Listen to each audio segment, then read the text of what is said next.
Thargoid War, the Thargoids made their Hail Mary attack attempt to take out the cradle of humanity in Sol.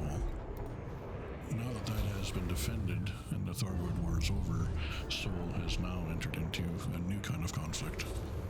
Now, for the first time in, I believe, the history of Elite Dangerous, Sol is not firmly in the control of the Federation. And Sol is now open to be taken by any power. And almost all of the powers have control systems within range and are able to contest and try and take it over.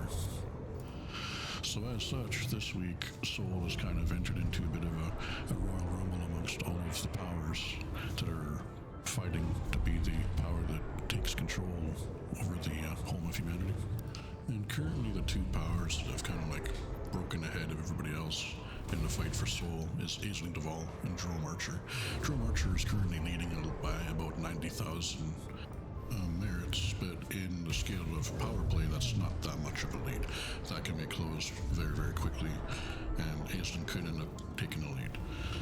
So this is going to be a fairly high intense conflict area with a lot of PvP, a lot of fighting going on for the next week until this power play cycle is over and a new power is crowned the owner of Sol. So if you're looking for some power play PvP or just some combat, or if you want somewhere to be farming merits and conflict zones, Sol can be a place to go. If you're an Archer pledge pilot, now would be kind of like your time to go to Sol and give a hand, because if you're interested in keeping Sol within the power of Archer, it's probably going to take a hard effort for the full week to ensure that happens. And the most efficient way to get merits for Archer doing all this is going to be your killing enemy power ships. In a conflict state, you can get enemy power ships spawning pretty much anywhere. So in Super Cruise, you can pull enemy player powers or even enemy NPC powers and kill them. And if you just drop into any random part of space, anywhere in Super Cruise, you will have ships that spawn around you. And you'll get a fairly large amount of merits for killing them. And then there's also a video that I'll put in the description for farming the nav beacon for power ships, and that will also work in the area as well. Now, if you are wanting to do power conflict zones, just keep in mind that for the majority of the community, that these are actually currently broken and are not working correctly.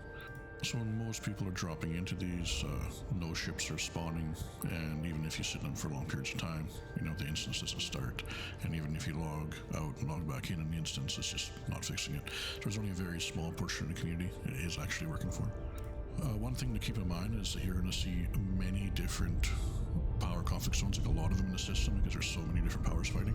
So to make sure you're going to the correct one for your power is look on your top right hand corner of your HUD, and you'll see it shows the conflict zone, and for me it says Jerome Archer versus Aisling Duval. And so for your power, you want to make sure that your power is at least one of the powers within the conflict zone, and you'll see that information after you lock onto it. Now, there are other ways of making merits as well in a conflict system like this.